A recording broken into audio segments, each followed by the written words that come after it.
إلى تفاصيل النشرة أهلا بكم. احتفل الإريتريون المقيمون في مدن بولونيا الإيطالية ولندن البريطانية وأوكلاند الأمريكية بالذكرى 52 لبدء الكفاح المسلح للشعب الإريتري. وفي الحفل الذي أقيم في مدينة بولونيا الإيطالية وشارك فيه الإريتريون القادمون من مدن ميلانو وبارما وفلورنسا، قدم سفير إريتريا في إيطاليا السيد زمدة تخليه شرحا عن سير برامج التنمية في البلاد، وأشاد بشباب الجبهة الشعبية للديمقراطية والعدالة فرع بولونيا لجهودهم في الحال.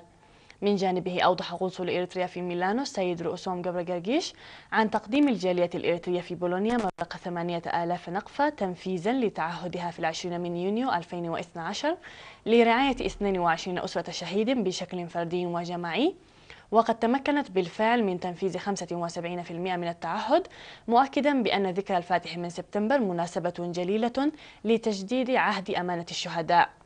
وأكد المحتفلون على حماية وبناء إريتريا من خلال تمتين وحدتهم والتصدي القوي للمؤامرات والعدائيات. وشارك في الحفل مسؤولو إدارة مدينة بولونيا وعضو مجلس إدارة المدينة وغيرهم من المدعوين. وقدم الفنان تخلى فلاماريام والدخول باقة من الأغاني في الاحتفال. كما احتفل الإريتريون المقيمون في لندن البريطانية بمناسبة الفاتح من سبتمبر ذكرى انطلاق الكفاح التحرري للشعب الإريتري.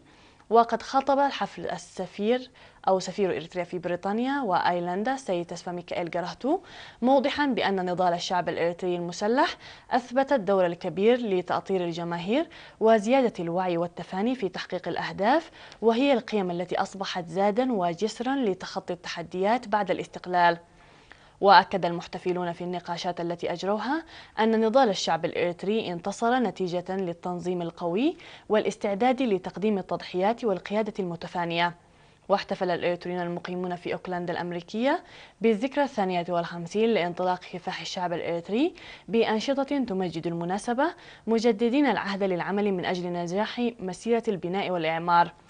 هذا وقد أحيت الحفل فرقة سالين الفنية التي ذهبت من إريتريا.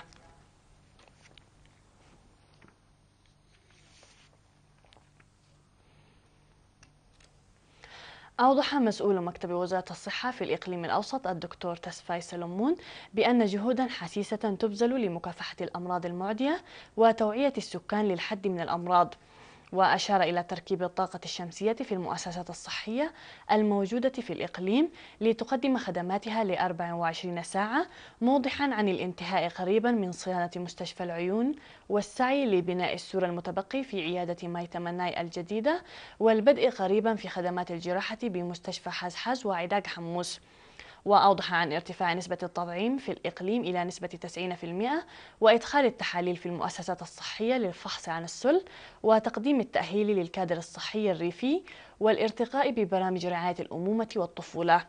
ودعت الممرضة أديان برهاني من عيادة أخرية الحوامل لمتابعة أوضاعهن وأوضاع الجنين في المؤسسات الصحية لضمان ولادة صحية جيدة.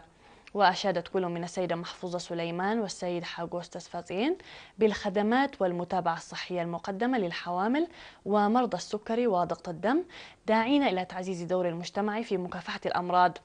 هذا وتوجد 34 مؤسسة صحية في مدينة أسمرة وأرياف الإقليم الأوسط.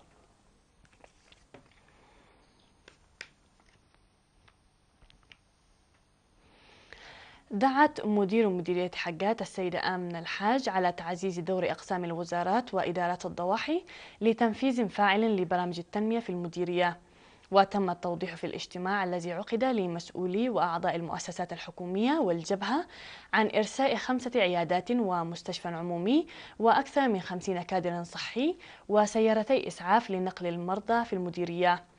وأشار الاجتماع إلى وجود 29 مدرسة من رياض الأطفال وحتى المرحلة الثانوية، وتوفير خدمات الكهرباء والاتصالات والمياه والمواصلات وسوق للماشية. وأكد المجتمعون للعمل بقوة لتطوير المديرية وتحسين حياة سكانها. وأوضحت مدير مديرية حقات السيدة آمنة الحاج أن التباحث والتفاكر ضروري لإنجاح العمل، داعية السكان للاستفادة الأمثل من مؤسسات الخدمات الاجتماعية، مشيدة بالأعمال المنجزة بتضافر جهود السكان والجيش الشعبي.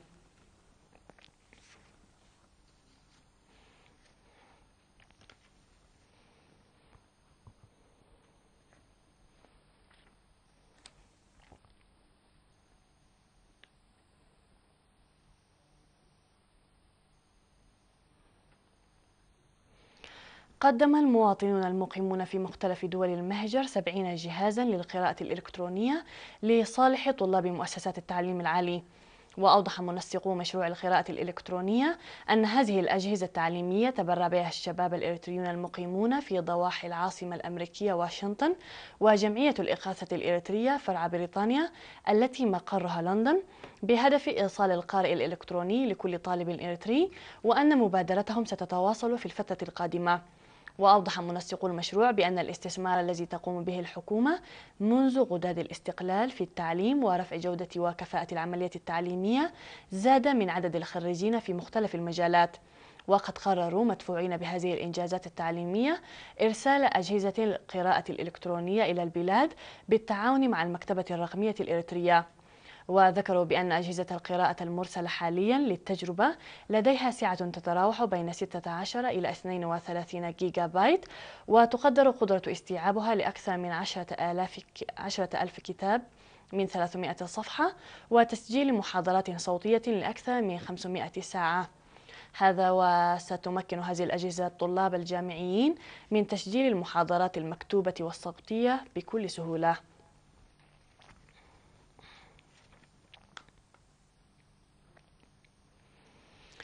أحدثت الأمطار المصحوبة بالرياح القوية التي هطلت لمدة ساعتين يوم 27 من أغسطس في تاكبا بضاحية جنفلوم، وأوغاز بضاحية زورو، وعقب عقبة بضاحية حمل مالو نهاية الشهر الماضي، أضرارا بأكثر من 700 هكتار من المزارع والبساتين والمساكن والممتلكات. وقال السيد عبد الله أحمد بخيت من السكان إن الأمطار أوقعت أضرارا بأشجار البرتقال والمانجو والليمون التي زرعها ونماها منذ سنوات طويلة.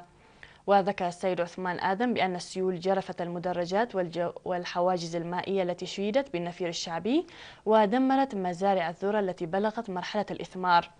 وأوضح مدير ضاحية جنفلوم السيد محمود إدريس علي أن مثل هذه الأمطار الغزيرة تعتبر الأولى من نوعها في المنطقة في التاريخ القريب، وأضرت بمزارع 400 مزارع.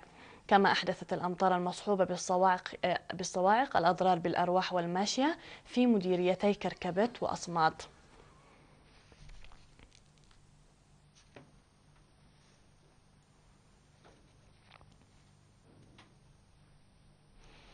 نهاية النشرة مشاهدينا الكرام، تحية لكم وإلى اللقاء.